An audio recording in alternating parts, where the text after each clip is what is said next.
So first off the bat, I have this primer right here.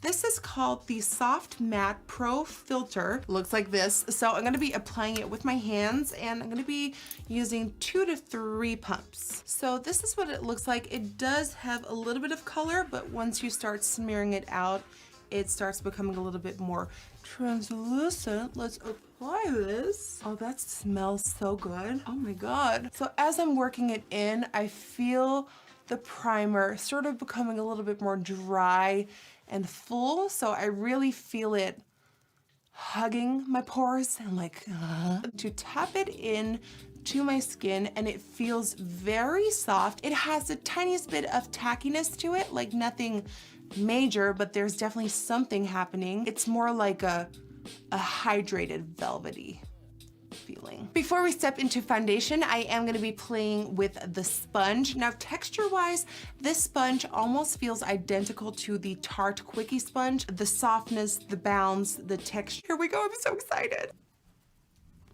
Holy hell. Holy hell. Holy, whoa, okay.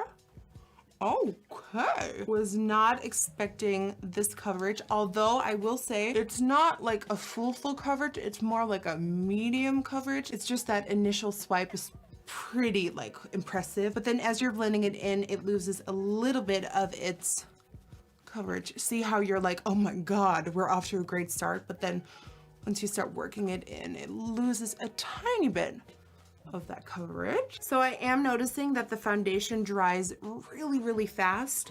So this is one of those foundations where you do not want to take your time and sit down and like chit chat about life. You actually want to keep on blending it in before it's dry. I am noticing that sometimes it can look a tiny bit streaky and uneven. So I keep going back in and tapping it to make sure that it goes on smooth and opaque. Damn, it dries so fast. See what's happening on my nose? It kind of moves, and then you have to go back in to make sure that it's laying down properly. So I've got the foundation pretty much worked into my skin right now. Now, for anyone wondering, I have dry to combination skin, whereas my skin overall is super dry, but my T-zone will get oily throughout the day and break apart foundation really fast. And looking at the mirror really up close and personal, my skin looks like a velvet matte. There is still a little bit of sheen going on, as you can see right here,